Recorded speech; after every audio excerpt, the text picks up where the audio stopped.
Quem achou, diga graças a Deus. Versículos 6 e 7. Meu filho, dá para todos e na mesa. Não pode parar um pouquinho na tela. Bem baixinho. 6 e 7. Você quer cuidar do ministério dele, você quer cuidar do seu. Glória a Deus. Capítulo 6, versículos 6 e 7. Diz assim o texto sagrado. 6.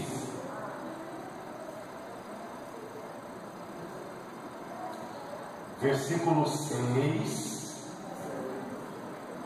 É o anterior a esse. Calma, não se desespera. Pronto. Calma. Isso é o 6, né? Graças a Deus. Vamos lá. 1 Samuel, capítulo 6, versículo 6 e 7, diz assim: eu quero ler com os irmãos para que nós hoje entendamos algumas coisas e dentre elas aprendamos algumas verdades. Graças a Deus. Me perdoe, é capítulo 7, versículo 6. Eu estava lendo esse texto essa semana e eu quero meditar com a igreja durante alguns dias sobre esse assunto. E ajuntaram-se em Mispa e tiraram água e derramaram diante do Senhor. Jejuaram naquele dia e disseram ali: contra o Senhor pecamos, contra o Senhor pecamos. E julgou Samuel os filhos de Israel em Mispa. E ouvindo os filisteus que os filhos de Israel estavam reunidos em Mispa, subiram os príncipes dos filisteus contra Israel e quando ouviram isto, os filhos de Israel tiveram temor dos filisteus. Quem trouxe caneta e papel, pegue por favor. Se você não tem, não há problema, mantenha a sua Bíblia aberta, porque hoje eu quero convidá-los para nós falarmos sobre o tema: não se afaste da arca de Deus. Diga comigo: não se afaste da arca de Deus. Diga mais forte: não se afaste da arca de Deus. Queridos irmãos, quando nós falamos sobre presença de Deus, presença do Senhor, nós precisamos considerar várias simbologias que a presença de Deus se utiliza a fim de ser manifestada, compreendida. A presença de Deus, ela é tipificada na Bíblia por várias coisas. A presença de Deus para os hebreus mais antigos, que ainda não haviam conhecido o hebraico e nem o alfabeto transliterado, ainda usavam as pictogramas, os símbolos. A presença de Deus, ela era escrita ou desenhada de duas formas. Primeiro, o teto de uma tenda. Segundo, um escudo. Eram símbolos que aludiam, que representavam, que simbolizavam a presença de Deus. A presença de Deus para o povo de Israel, ela era como uma tenda, porque todo aquele que está debaixo da proteção da presença de Deus está em segurança. Ela é um escudo, porque quem está com a presença de Deus à sua frente, as setas, as flechas do inimigo não lhe atingem. A presença de Deus De diversas formas ela é apresentada na Bíblia de forma tipificada. Muitas das vezes a presença de Deus é apresentada ou revelada na força de um homem, como foi o caso de Sansão, na sabedoria de outros, como foi o caso de Salomão, na destreza de outros, como foi o caso de Davi, e na inspiração de outros, como foi o caso dos profetas. Mas a presença de Deus, não há uma forma mais específica do que representá-la ou ela simbolizada através da arca da aliança, que era o símbolo da manifestação da presença de Deus para o povo de Israel. Tanto é que quando Israel estava caminhando em direção ao Egito, ou do Egito em direção à terra de Canaã, ou migrando em direção a uma batalha, quando os filhos de Israel se acampavam, eles acampavam os seus acampamentos, colocando as tendas dos filhos de Israel geralmente de frente, com a porta para fora, e no meio do arraial estava o tabernáculo. E quando eles abriam a porta da tenda, a primeira coisa que eles viam era o tabernáculo, e lá dentro do tabernáculo estava a arca do Senhor, a arca da aliança, que representava a presença de Deus. A primeira coisa que um filho de um judeu via quando abria a porta da sua tenda era aonde estava a presença de Deus. E o judeu tinha dava muita importância a isso, fazendo então assim passar de geração a geração. A arca da aliança, ela era o símbolo máximo da presença de Deus. Por isso a Bíblia diz em Êxodo capítulo 25, versículo de número 22, eu quero ler para você não ficar sem uma referência do que é a arca. A arca da aliança, ela realmente simboliza algo muito sério. E o versículo 22 do capítulo 25, a Bíblia diz: e eu ali declararei a ti, Deus falando a Moisés, e falarei contigo de cima do propiciatório, no meio dos dois querubins que estão sobre a arca do testemunho, o que eu te mandar para os filhos de Israel falará. A presença de Deus, simbolizada pela arca, era algo tão sério que Deus instituiu a Moisés que mantivesse a arca numa posição, e Deus falaria de cima da tampa da arca, no sangue do animal degolado, no meio dos dois querubins de ouro, ambos olhando um para o outro. A voz de Deus bradaria do meio daquela arca, de cima daquela tampa, falando com Moisés, a fim de que ele falasse com o seu povo. A arca da aliança, meus irmãos, ela era o objeto que representava a presença de Deus.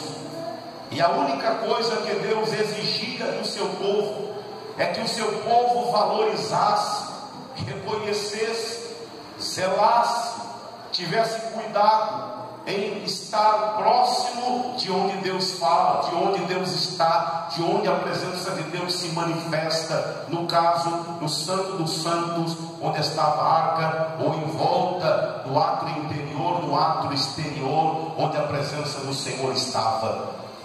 O que estava dentro da arca era algo muito significativo. Dentro da arca, que era a arca de madeira de acácia, e o específico da arca da aliança, irmã, é que a arca é construída de madeira de acácia. E a madeira de acácia, todos sabemos que não há uma habilidade, não há quem tenha tanta habilidade de marcenaria que consiga trabalhar com a madeira de acácia, porque a madeira de acácia, ela é uma madeira toda cheia de nós, é uma madeira que não tem uma qualidade muito boa, ela não dá um acabamento perfeito como outras madeiras, ela é toda ondulada. Então Deus escolhe a madeira de acácia, porque segundo os teólogos contemporâneos, a madeira de acácia simboliza a natureza do homem, que é toda torta, que é toda cheia de defeito, que é toda cheia de impureza. E por mais que Deus trabalhe em nós, continuamos tendo defeito, continuamos tendo atitudes tortas, continuamos tendo atitudes impuras, porque somos a madeira de acácia. Mas Deus dá uma ordem a Moisés, que era para pegar aquela madeira de acácia, que não era uma madeira de fácil acabamento, e era para cobrir a madeira com ouro batido 7 vezes no fogo. Repare para você perceber que Deus é tão glorioso, meu irmão e minha irmã, que quando nos escolheu, Ele sabia que tínhamos defeito, Ele sabia que não éramos perfeitos, que nós temos uma natureza toda torta, mas Ele resolveu colocar o seu ouro. Ele resolveu colocar o ouro fala da presença do Espírito Santo, para tapar as nossas impurezas, para não deixar aparecer a nossa vergonha, para cobrir-nos de majestade. E assim os teólogos entendem que a madeira de acácia representa a natureza pecaminosa do homem, e o ouro batido 7 vezes no fogo representa a grandeza de Deus. É a madeira imperfeita coberta pela grandeza do Deus eterno. É por isso que Deus te escolheu. Uma madeira toda torta, que não dava acabamento. Aí Deus disse: eu vou escolher e eu vou trabalhar, porque Ele é o carpinteiro que consegue trabalhar em qualquer madeira. E Ele então faz isso, escolhe a madeira de acácia, reveste de ouro batido, refinado 7 vezes, cobre, e diz para Moisés: agora você vai colocar aí dentro 3 elementos. Primeiro, as tábuas da lei. Alguns dizem que não era mais a verdadeira, porque a verdadeira Moisés havia quebrado. Nós não vamos ter tempo e nem campo teológico para explanar esta expressão, porque os textos são variantes, mas dentro da arca havia sim os exemplos da tábua da lei. Havia também um pote de ouro com uma porção do maná, e também a vara que Arão havia usado quando Deus havia lhe escolhido. O que Deus está dizendo sobre isso quando coloca esses 3 elementos dentro da arca? Primeiro, as tábuas da lei representam a palavra. Não dá para dizer que estamos nos aproximando da presença de Deus e não temos nenhum ardor, nenhuma paixão, nenhum sentimento para a palavra. Quem quer a presença de Deus, não dá para viver desassociado da palavra, não dá para viver distanciado da palavra, não dá para conseguir desconectar. A presença de Deus é desconectável, é indesconectável da palavra, não tem como desassociar. Onde tem palavra de Deus, tem que ter presença de Deus, e onde tem presença de Deus é porque tem a palavra de Deus.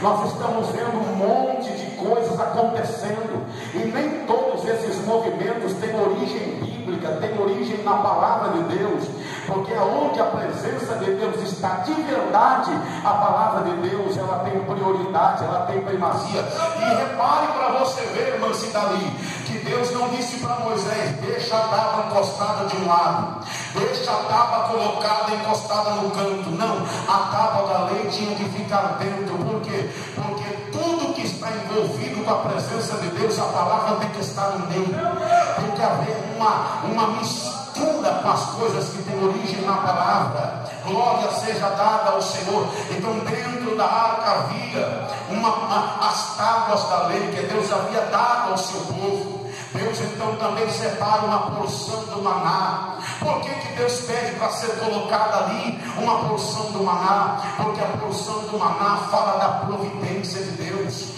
Ou seja, quem está perto da presença de Deus também sempre vai desfrutar da providência de Deus. Quem está perto da presença de Deus também sempre vai desfrutar da provisão de Deus. Ele é o Jeová Jireh, meu irmão. Ele é o Deus da provisão, Ele é o Deus da providência. Então Deus está dizendo: olha, conserva a minha presença, que eu nunca vou deixar de cuidar de você. Eu nunca vou deixar de atentar para as suas necessidades. Glória seja o meu nome. Deus diz para Israel: vocês não precisam cavar, vocês não precisam guerrear, vocês não precisam lutar, vocês não precisam guerrear, apenas guardem a minha presença, que eu pelejarei a vossa peleja, que eu guerrearei a vossa guerra, que eu tratarei com o vosso inimigo. Vocês não vão precisar nem desembaixo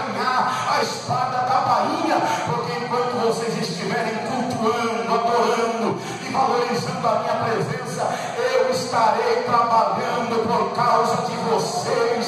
Glorificar, você pode glorificar a Deus agora.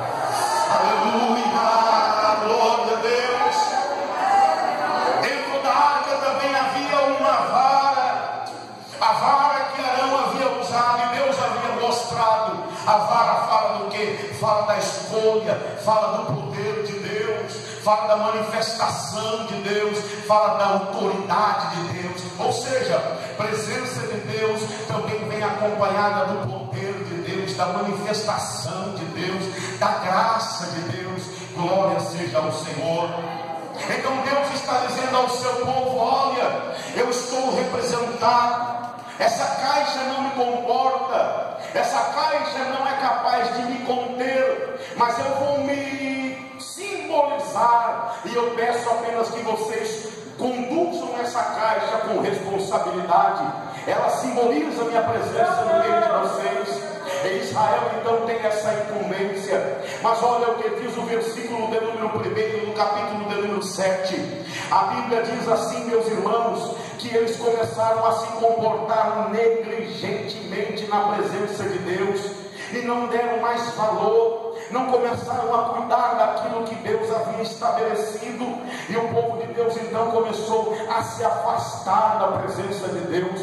Logo então Deus envia severas castigos, severas provações, e o povo começa a perecer. Então Deus está, aleluia, se retirando de sobre Israel. E quando Deus se retira do meio do povo, meus irmãos, a Bíblia diz que eles começam a ter derrotas, a Bíblia diz que eles começam a sofrer humilhações, a Bíblia diz que eles começam a perecer, a Bíblia diz que eles começam a sofrer, e então a arca de Deus é abandonada. E a Bíblia diz no capítulo 7, versículo 1: então vieram de Quiriate Jearim e levaram a arca do Senhor e puseram na casa de Abinadab, situada na colina, e santificaram a Eleazar seu filho, para que guardasse a arca do Senhor. E aconteceu que desde aquele dia em que chegou a arca em Quiriate Jearim, passaram-se muitos dias, até 20 anos, e toda a casa de Israel se lamentava pelo Senhor. A Bíblia diz, meus amados irmãos, que a arca está abandonada, e eu vou mais além. A arca não foi achada numa casa.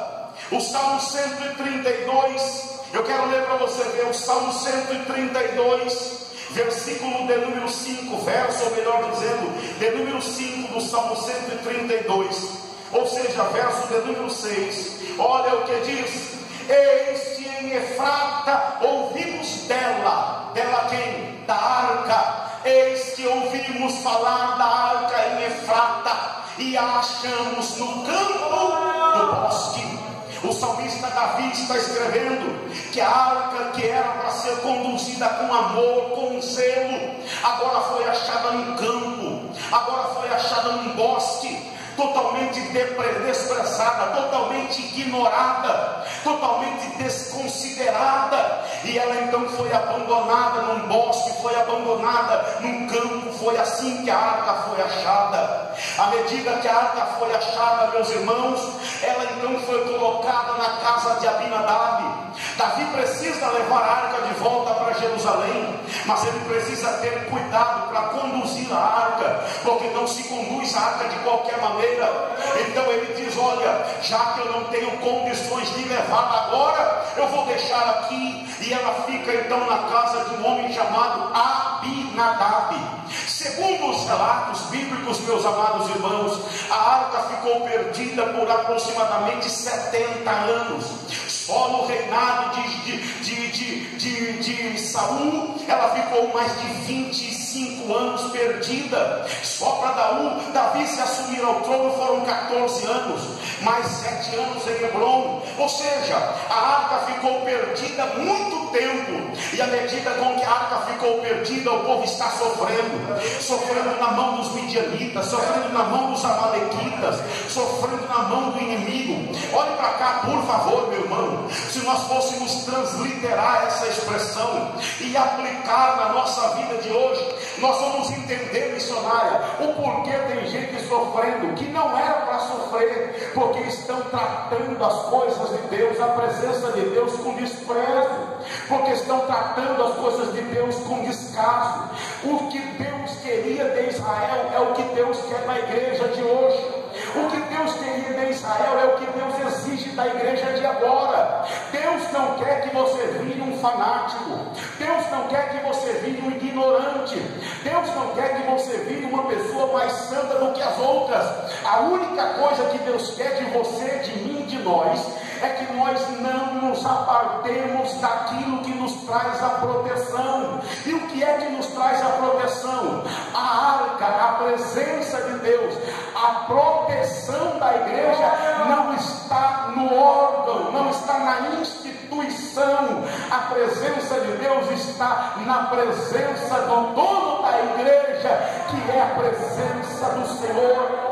E se nós observarmos, meus irmãos, olhe para cá, por favor, nós vamos percebendo que algumas pessoas estão sofrendo coisas que não precisariam sofrer. Mas aonde está a presença de Deus na vida dessas pessoas? Não está em primeiro lugar, não está no seu coração. A presença de Deus na vida de algumas pessoas está como o povo de Israel estava. A arca está jogada num bosque, a arca está abandonada num canto da casa. Tanto faz a presença de Deus como tanto fez, tanto faz servir a Deus como tanto fez, tanto faz adorar a Deus como tanto fez. Ou seja, eles não estavam percebendo que o privilégio que eles estavam tendo de ter a arca, a presença de Deus, era tão glorioso que eles estavam deixando a maior oportunidade das suas vidas passar desapercebida. E a arca de Deus está jogada, está abandonada, e então ela vai parar dentro da casa deste homem chamado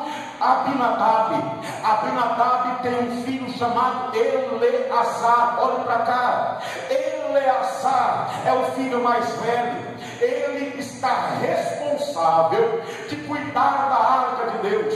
Ele está responsável de zelar da arca de Deus. A Bíblia não menciona, mas quando Davi vai buscar a arca na casa de Obed-edom, de Abinadab, dá a entender que Abinadab já havia morrido, porque ele não está no ato da retirada, não está no texto, mas eu posso parafrasear. Ele estava incumbido de repassar para os seus filhos, e o seu filho Eleazar está incumbido de ensinar a sua família sobre a importância da arca, a importância da presença de Deus.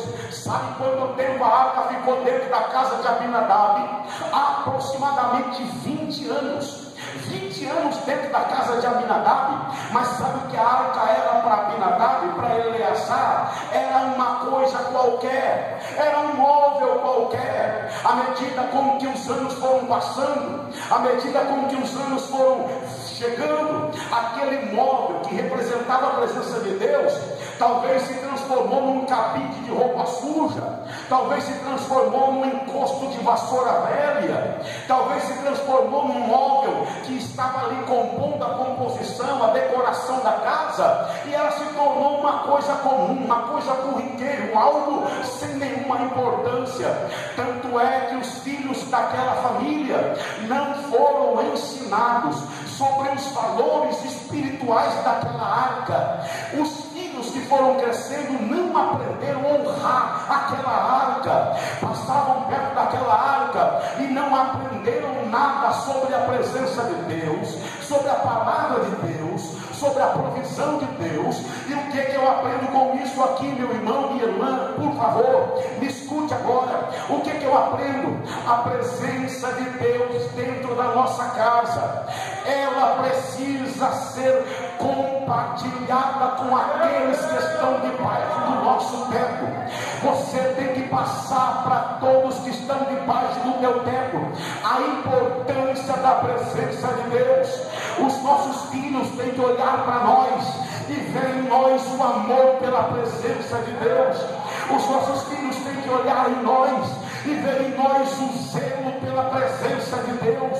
Os nossos filhos têm que olhar em nós e ver em nós o brilho nos nossos olhos quando passamos pela arca de Deus.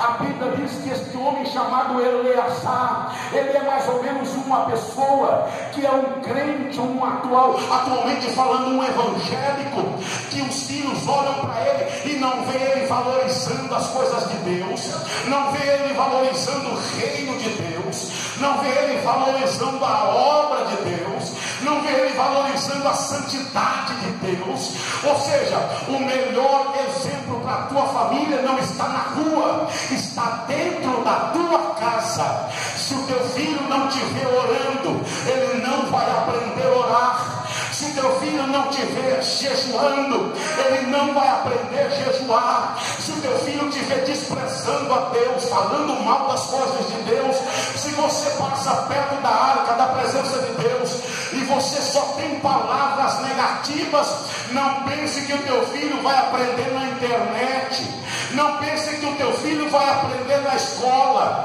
O professor dele está dentro da casa dele. É dentro da casa que ele começa a ver. Quando os filhos estão vendo na pessoa do pai, na pessoa da mãe, a integridade, o amor, a paixão, o zelo pela arca. E o que simboliza a arca? A presença de Deus. E o que é de importante para nós, a presença de Deus? É estar na igreja, é estar na presença do Senhor. Enquanto os pais diante dos seus filhos, falando mal das coisas espirituais da igreja, reclamando daquilo que não deveria ser reclamado perto de quem não tem estrutura espiritual para entender. Quantos pais tocando nos assuntos espirituais na mesa da janta, perto do filho, e o filho vai aprendendo, o filho vai se alimentando. Uzá e Aiô são filhos de Eleazar e eles estão aprendendo. Olha o que o texto diz: eles acostumaram com a arca, assim como tem gente acostumada a vir na igreja, está acostumado a vir como se fosse numa praça pública, como se ir numa praça de entretenimento. Está tão acostumado que se der glória, amém, se der glória também, amém, se não vier, amém. Tem gente, pasme os irmãos, que passam quase 2 meses sem falar com Deus, sem jejuar, sem participar da ceia. É uma irresponsabilidade tão grande que nós estamos observando. Segura a Esther aí, por favor, olhe para cá. É uma falta de respeito com as coisas de Deus, que a pessoa mora do lado da igreja e passa um mês e 10 dias sem vir para um ensaio, sem dobrar o joelho no chão, sem ter necessidades de jejuar, de orar. Quem é? É a família de Abinadab, é a igreja que representa Abinadab.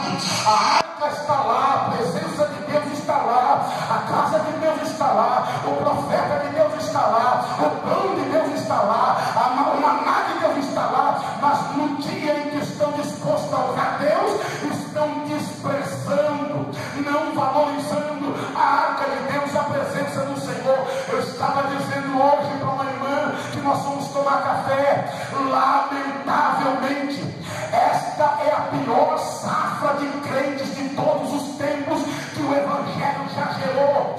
Esta é a pior safra de crente que nós já tivemos o desprazer de ver se levantar. É tanta gente fraca, é tanta gente cheia de picuinha, é tanta gente cheia de não me toque, não me quere, é tanta gente cheia de direito, é tanta gente cheia de vaidade, é tanta gente cheia de manha, que a arca de Deus para ele não importa. O que importa é o pedestal, o que importa é se aparecer, o que importa é a grandeza pessoal. Mas esta é a atitude de Eleazar. Ele não ensina, ele não compartilha, e Davi então está dizendo: olha, eu preciso buscar a arca. Não podemos criar o hábito com as coisas de Deus. Nós não podemos acostumar a vir na igreja. Eu tenho dito para Deus, não deixe eu ser pastor de uma igreja carnal, frio, sem sentimento. Não me deixa ocupar uma tribuna se não houver no meu coração o amor por aquilo que eu estou pregando. O que tem de gente fazendo dos altares uma plataforma de troca de favores, o que tem de gente fazendo das tesourarias das igrejas uma verdadeira sala de troca de benefícios pessoais.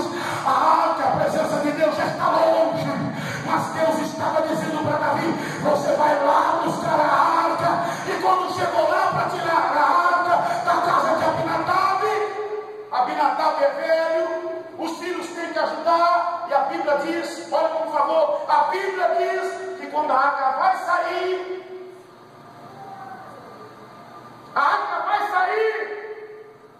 Uzá, que é filho de Eleazar, nunca ouviu para ensinar nada das coisas de Deus para ele. Quando a arca saculeja, ele vai colocar a mão.